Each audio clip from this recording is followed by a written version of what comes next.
I have to take those Western shoes off to be like, okay, you're telling me about a problem here, and I need context that's beyond the American context, right?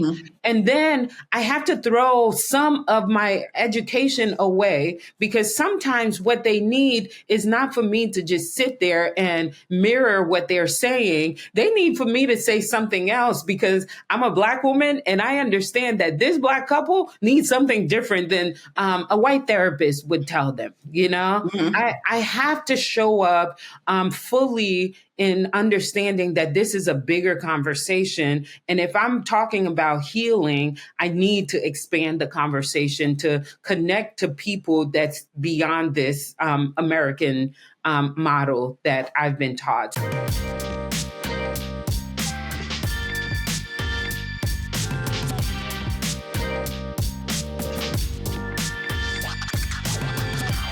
What's up, everybody? This is Lisa Fields, the founder and president of the Jude 3 Project, and these are 5 highlights from 2023. Number 5, we released a critical and important curriculum for parents to talk to their teens about gender and sexuality in partnership with Access. This curriculum has reached thousands of parents across the country and helped them have better conversations with their teens about gender and sexuality. Number 4, we released a mini doc telling my story and the Jude 3 Project story earlier this year, and it's reached thousands of people across the globe. Number 3, Courageous Conversations 2023 was amazing success, our best year yet. This year, we focus on how to reconstruct after deconstructing your faith. And we have so many testimonies of countless people that have been blessed by Courageous Conversations in person and virtually, and continue to be blessed through our on-demand option. Number 2, as you know, we released our Juneteenth documentary last year, but this year it got picked up by PBS and was available in millions of homes across the country on Juneteenth of this year. That is so amazing. God is so good. And number 1, I am so excited that our Unspoken documentary was picked up by Tubi this year, so it's available free to anyone who wants to watch it and reaches our target audience of skeptics who are struggling with this idea that Christianity is a white man's religion. And that's not all. This month, it was picked up by Fox Soul and aired on national television for the first time, available in millions of homes across the world. We could not do what we do at the Jude 3 Project without you. We have so much lined up next year. I have a book coming out next year that I'm excited to tell y'all about, When Faith Disappoints, the gap between what we believe and what we experience. And there's so much more that we have lined up for 2024. The amazing thing about 2024 is our 10-year anniversary. Jude 3 turns 10, 2024. And so we want to encourage you to stay tuned to all of our socials, subscribe to our newsletter for the exciting things we have coming up in 2024. Thank you for helping us reach these milestones this year. And if you want to continue to help the mission and vision of the Jude 3 Project and help us finish this year strong, or if you see this in the new year to help us continue the work we do for the Jude 3 Project, you can give online at jude3project.org/donate. You have the option to give online, or there's an address to mail your check in person. Every gift you give helps equip. We could not do what we do without you. So thank you. We appreciate you, and more to come. Grace and peace, and God bless. Well, thank you for watching another episode of the Jude 3 Project podcast. As always, I'm your host, Lisa Fields, the founder of the Jude 3 Project. And today I'm joined by another special guest that I'm excited about, Jera Previlon. Yes. How are you doing, Jera? I'm doing well, thank you. You got the name right, so we're doing great so far. Tell our audience a little bit about who you are. Well, my name is Jera Perlon. I was born in Haiti. I grew up here in New Jersey and spent a decade and a half in Texas, went to grad school there and stayed a little longer than I anticipated. And now I'm back in New Jersey. So, and I'm a minister, a therapist, a coach, and I just love working with people with trauma, women especially. I have a nonprofit called Elevate Her International, where we do trauma work around the world for women. We've been in Haiti most significantly, and in Uganda, Congo, Kenya are some of the places we've been. Awesome. That struck my first question. We're going to get to your book. Does God see me? Yay. And I love the subtitle, How God Meets Us in the Center of Our Trauma Healing Journey. Yes, absolutely. But for people, you talked about you being a therapist. People often don't know there's a different kind of therapy sometimes needed for trauma. Mm-hmm. Can you explain the difference for those who are listening? That might be wondering, do they need to shift in how they focus or look for a therapist? Yeah, the thing about therapy is that when we go to school for training, we can do a number of things. And so it all depends on the concentration, on the focus that we decide to give more education on. So a trauma therapist is someone that's trained to be aware of signs, symptoms, and the deeper workings of trauma in someone's life. And that needs specialized eyes and attention. And so some trauma therapists will do some training with EMDR, for example. That's the eye movement type of modality. Some others will do art training. So there's a plethora of ways for therapists to do more training when it comes to trauma. But the basic thing is that we're trained to just be able to know how trauma impacts someone, how it can even change someone's life, how they function, their identity, even where they go, the types of jobs they get. So for us, we just we do the training so that we can help people who are dealing with trauma be able to start over again, be able to function again, and live life abundantly again. So for us, we just love that area. I get people that ask me, how do you deal with so much trauma on a daily basis and you're still smiling? I'm like, well, it's a calling. You have to be called to be able to sit with people. It's almost like you're a traveling companion for people who have dealt with significant amount of trauma, and to be able to journey with them, because it is a journey. It's a healing journey that people go through to be able to deal with those types of traumas. Yeah. And I think that leads us right into the book. Does God see me? What was the motivation for writing Does God See Me?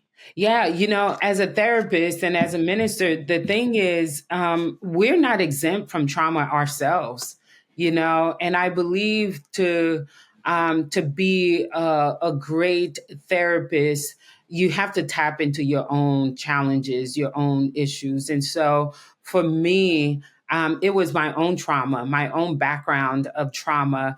And as a Black woman too, I'm often in this space asking this question. And I didn't realize how much I asked this question of God, because countless disappointments, countless areas of pain. And in the season where I began writing the book, we had 3 significant losses in our family.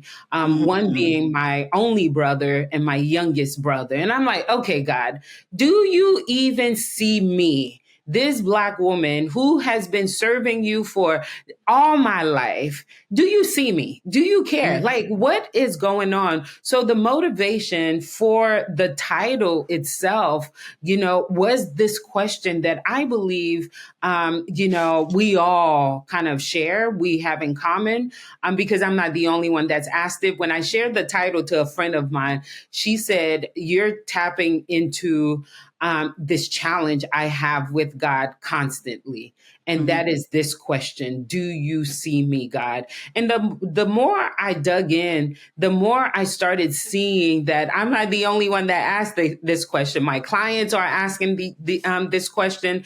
Women that we work with around the world ask this question. And the Bible itself, countless examples of men and women of God who are sitting with this question. And so it was appropriate to bring it to life and to put it on the cover of this book, because I think it's a question that sometimes we're afraid to even ask in public, because we're afraid of what others will say about me being a Christian asking this question: does God see me?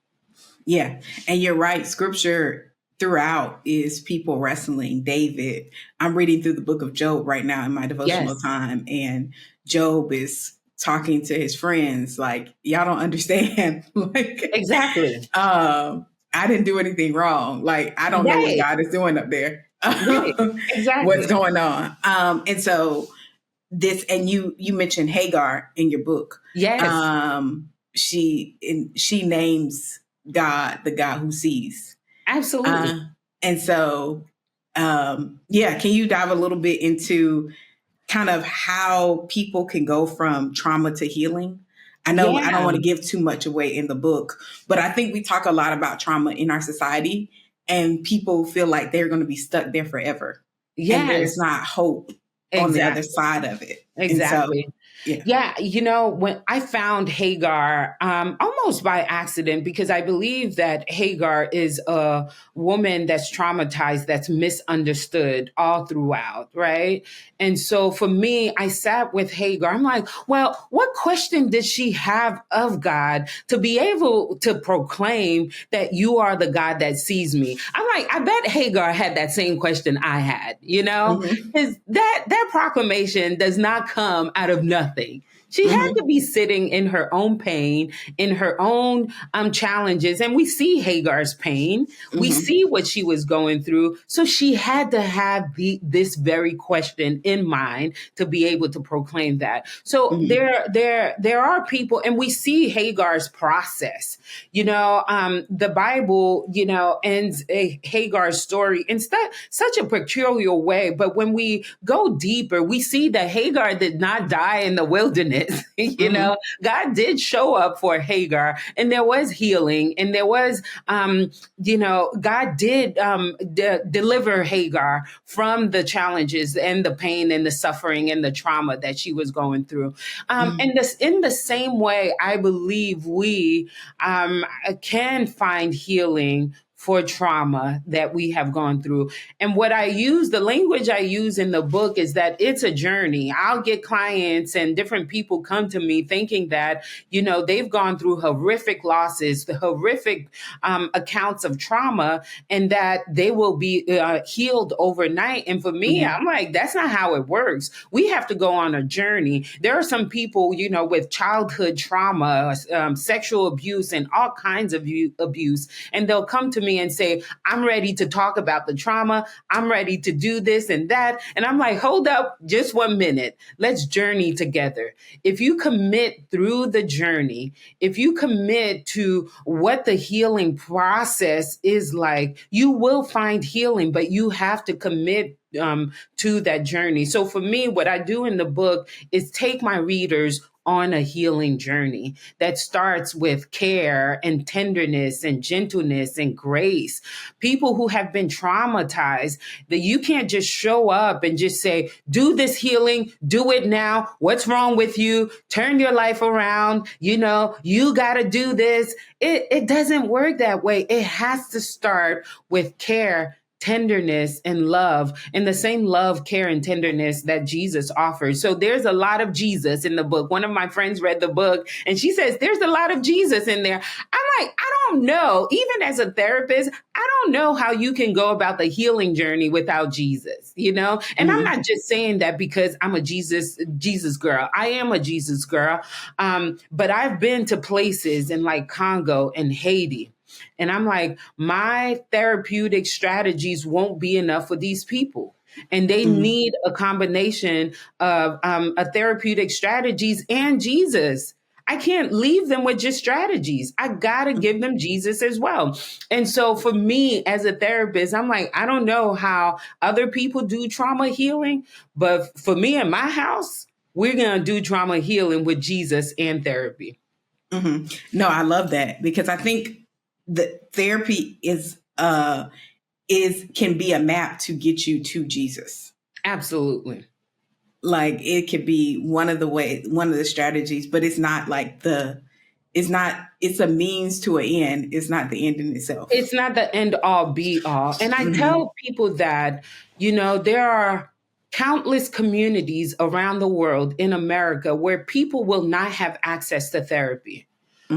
Partly because therapy costs, yes, there are lots of organizations that want to make therapy accessible and make therapy affordable even then, there are countless folks in Haiti, in Congo, in Uganda, they will not be afforded opportunities to do traditional therapy like we do. Then what happens to them and the trauma that they've gone through, right?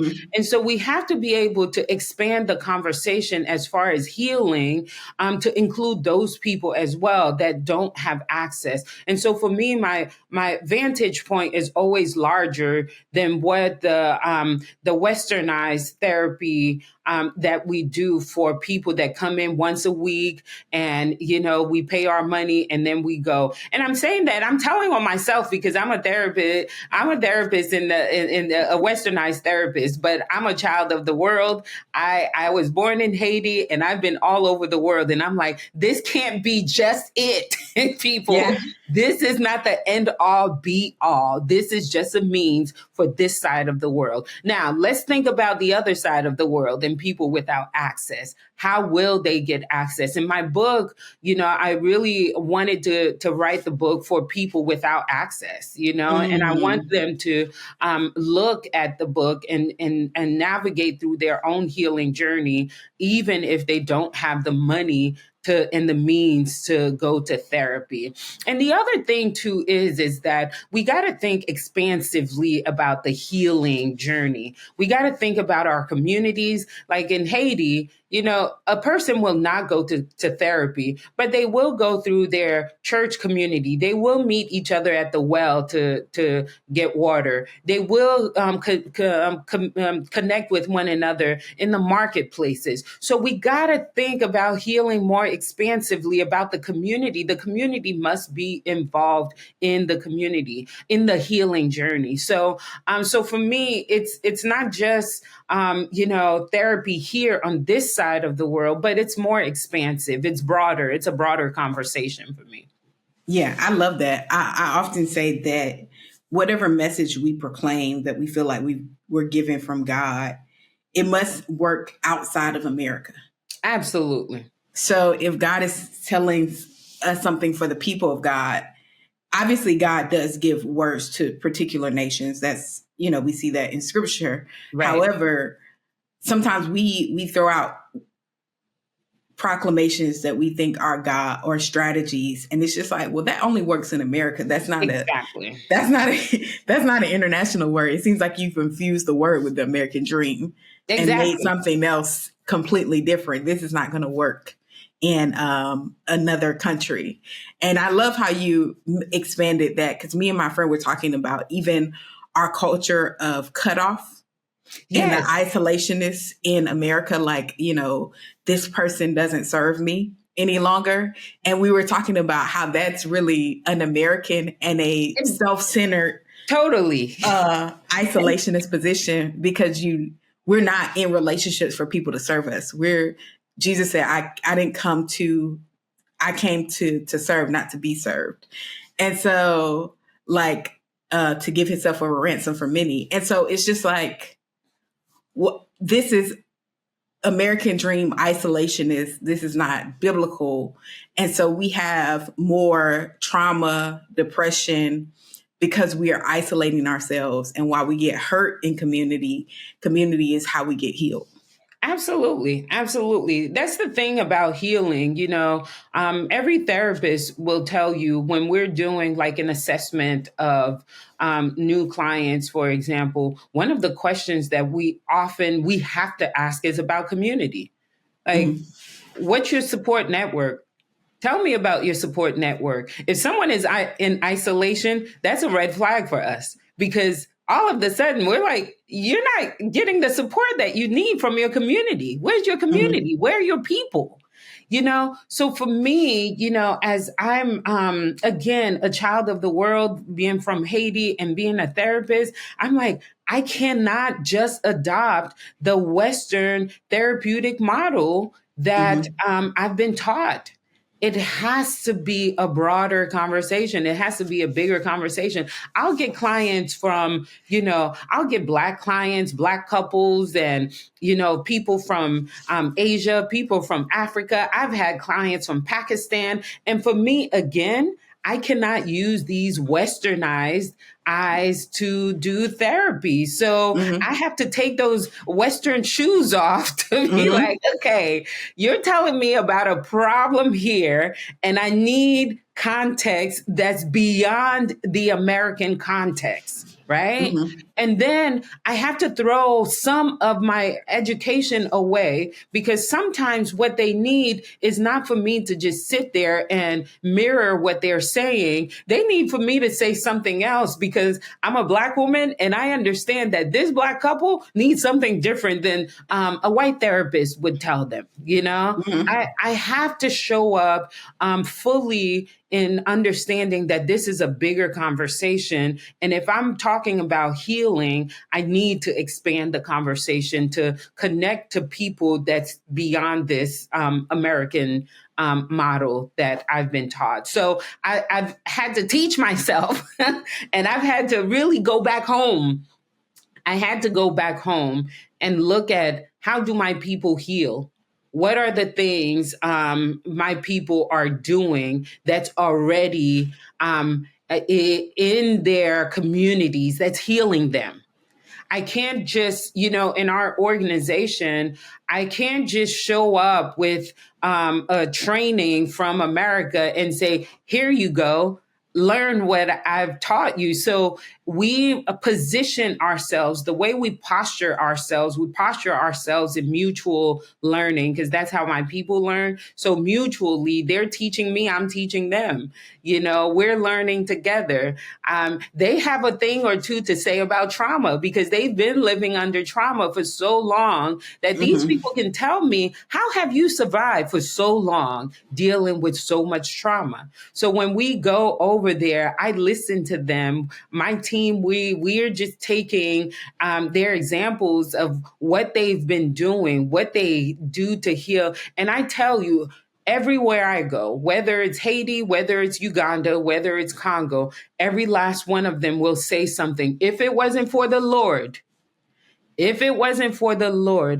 I would have died already. Right. And so part of what the language they use for healing is that godness that is holding them, that is keeping them, that is the glue to their healing journey. So for me, I'm like, I can't write a book on trauma and not bring their godness in there. This book is for them. And if I just write a book about strategies, my people will not read it. My people need to know that there is healing through God. And I'll give you a little bit of strategies. And it's not even strategies as much as what I've seen the people do. Because my people, when I'm in Haiti and Congo, they're walking all the time. That's a therapeutic strategy. And I just point them to it. I'm like, yeah, that's what you've been doing too, to help you heal. You walk every day. And as they're walking, they're singing. As they're walking, they're humming, they're connecting with friends. As they're in the markets, they're laughing, they're shouting, they're cracking jokes with one another. What are all those things? Those are therapeutic strategies. But these people have it in their communities. So I don't want us to, go into these countries and say, oh, they're lost, they're forgotten, they're this and they're that. They have no one. No, that's not true. That is not true. They have God and they have each other and they have the community and that has been what's healed them. And even in the book, I point back to, times of slavery. How did they make it through? How did they make it through? They made it through in the same conversation that we're having. They held on. The godness, God was in their stories. The singing, the coming together, showing up, that community that they built, they made it through. They did not have traditional therapists. And I still want reparation for that, because I still believe that, for 400 years of just pain and suffering and trauma and, so much happening to our people. And yet you still never offered no resources, no opportunities for them to heal. But they've learned something on their own within their community and with their God to help them survive and continue to build a legacy for themselves. So it has to be an interconnectedness of God and therapy and our community to help us heal. Yeah, I absolutely love that. I was having a conversation just last week for a project I'm working on, and I was like, one of the reasons we don't have good materials for youth today is because we build materials based on the low-hanging fruit. So the church kids, right? The kids that are always in church, or the kids that parents are active.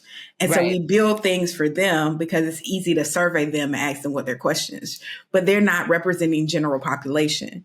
So our resources end up being flat and not effective for the general pop, because we're creating kids resources for people in the bubble. Right. And so that's exactly what you're communicating as it relates to therapy. We're creating resources for people in this very niche community of people who can afford therapy, but we're not thinking expansively about people out in America that can't afford it, but also outside of the US that can't afford it and will not have access. And if we say that therapy is the only mode for healing, we're saying that God doesn't give healing to people without access. Exactly. And that's not true. Exactly. It's not. It is not true at all. We're here because that's not true. Right? We're here because it's not true. Yeah. And the woman with the issue of blood, I think, demonstrates that so clearly, because she had resources and access because she spent all her money going to people that were supposed to be able to help her get healing. Right. Only to have used her resources not to get healing. But one touch from Jesus, she got the healing her resources couldn't provide her. Right. Absolutely. Absolutely. And I think sometimes we become so educated and so knowledgeable that we forget that healing is possible too, right? And I talk a little bit about that in the book, because again, I'm a Jesus girl. I believe that God can bring about healing to all of us. And I believe in the power of the healing touch of Jesus. Because I believe in all of that, I still believe it's possible. And so we can't be too knowledgeable. We can't be too learned. We can't be too educated to forget that part is possible as well. So when people come into my office, sometimes people will ask me about, I want a Christian counselor. And I'm like, please tell me what you mean by that, because for me in my head, I have a number of things that I believe that to mean, right? And so we have a conversation, but what I often walk away or want them to walk away with is that I believe that Jesus can bring about healing. I believe this could be a way for Jesus to bring your healing, but I also believe that Jesus can touch you and heal you as well. So I want them to be, and it can be hard for us to hold this tenet because this tension, because sometimes we want to be all about just this one aspect of healing and not the other aspect of healing. Sometimes God wants us to hold this tension of, I can say the word and you will be healed. At the same time, I want you to go to Jera and sit and talk to her. And something will happen in the conversation, in the journey that you guys, in the relationship that you develop together, that will bring about healing to you. Hold both. hold both and don't let go. Right. Yeah. And that's what we do. Yeah, I love that. My therapist, shout out to Dr. Stacy. I love Dr. Stacy already. But we always she starts the therapy session in prayer. And so we go through this journey, but it's like we're inviting the Lord into the therapy session. And so I think that it is what you're saying. It is that tension of, yes, I'm going to go see Dr. Stacy once every 2 weeks. And then we're inviting the Lord in. And so that combination and that tension, I think, brings about more wholeness in my life and healing in my life. And I think people struggle with that tension. They're like, either I'm inviting the Lord. We have the both extremes. People are inviting the Lord, not inviting the Lord in, and just saying, I'm just going to do therapy. And people are just doing prayer. And sometimes, God does work through prayer. But sometimes you need people just to see what you can't. Because I can't see without a mirror or something else outside of me. I can't see myself. And that's in a natural and emotionally and spiritually sometimes. Yeah, absolutely. Absolutely. This is a conversation we have in our network often. I work with a group practice, watershed group through Lifology, and we're based in the Texas area in Jersey now.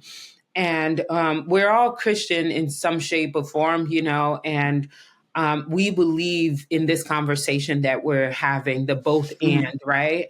And then the conversation is always, what do people mean by Christian counseling? Because sometimes they'll bring in their own definition. I just need a verse. Or I just need you to pray. I just need you to do this and that. So we always start with that conversation to see what the client is meaning and what they're needing. Sometimes my Christian clients can be the hardest for me, partly because they already bring in their preconceived notions of what they need, and they don't want you to speak into it. They don't want you to mess with any of it, right? And sometimes we have to let go to let God be able to bring about something new in your life so that you can receive the healing. Sometimes you got to let me tell you what I'm seeing.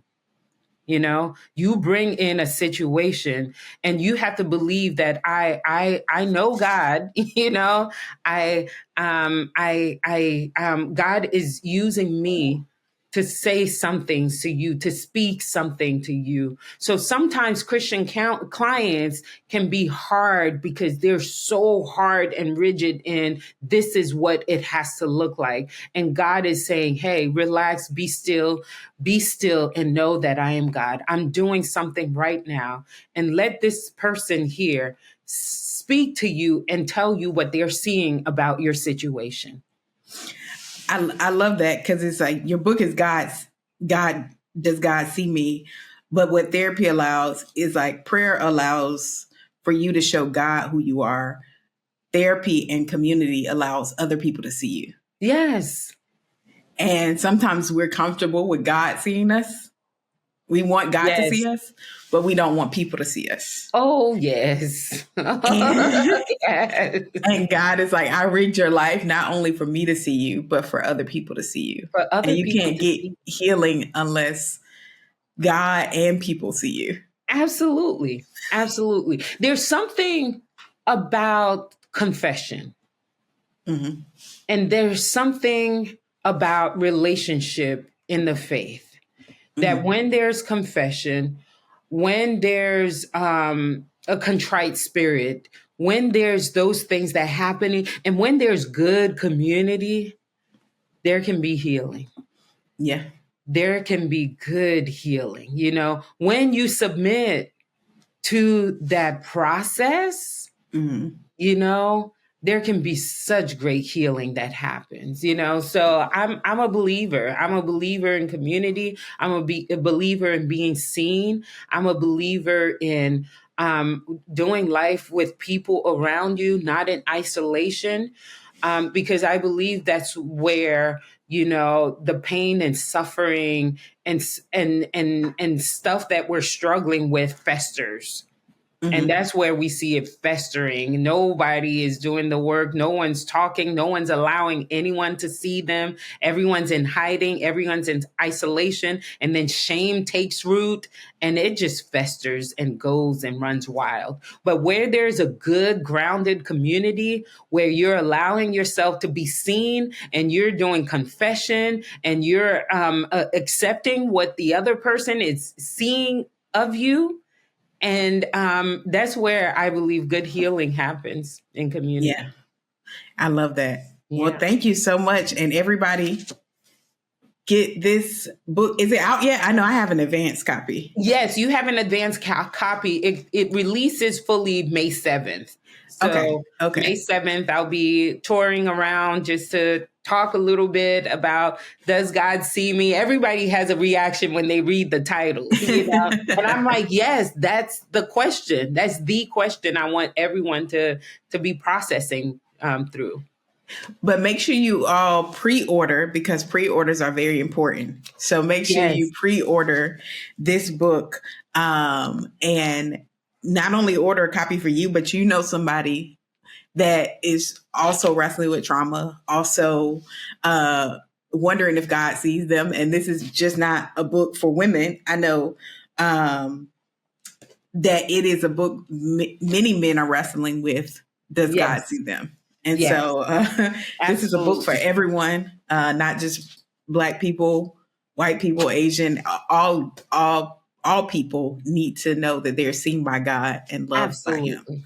Absolutely. And so thank you so much for joining us. How can people get in contact with you on social media and in contact with your organization? Yes, if they go on my website, Previlon.com, they will find all of my socials and handles, and the organization is on there as well. The organization is elevateHerInternational.org.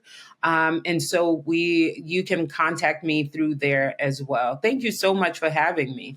Thank you so much, Jera. This has been a joy to have you, and I love the conversation. Yes. Thank you all for tuning in to the Jude 3 Project podcast. You can catch all our past episodes at jude3project.org or wherever you subscribe to your favorite podcast. You can watch on our YouTube channel. And remember, Courageous Conversations is coming up in DC, August 29th through the 31st. This is our 10th year as an organization, so we're going to do something special this year. So don't miss it.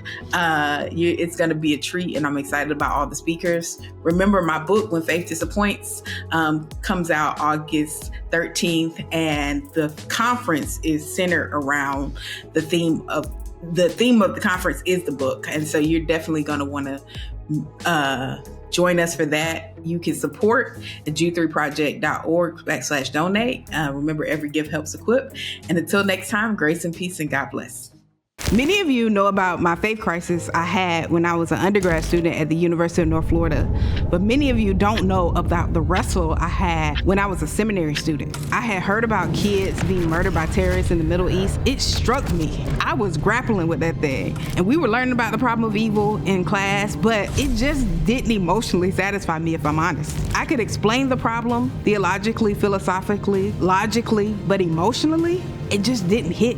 And I was wrestling with the Lord. So I went to my New Testament professor and I said, hey, Dr. Purser, I'm wrestling with this. And he said, me too.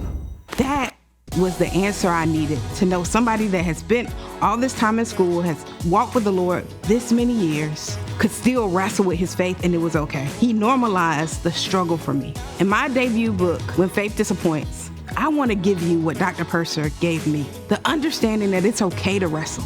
In this book, When Faith Disappoints, the gap between what we believe and what we experience, we explore the pain points that cause people to wrestle with faith. Personhood. Who am I?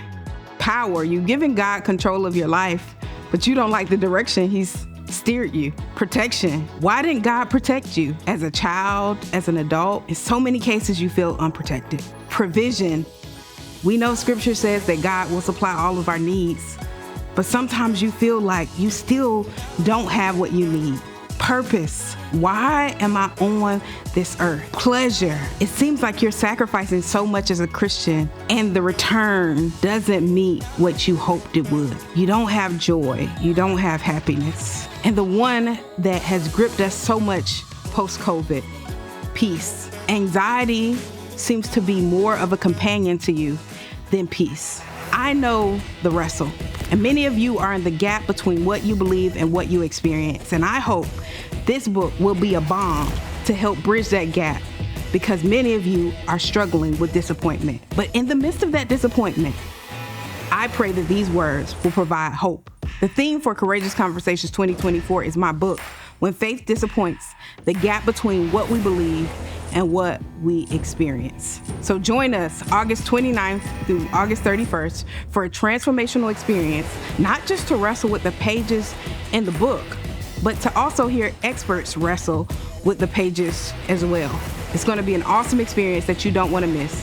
Register today at courageousconvos.org.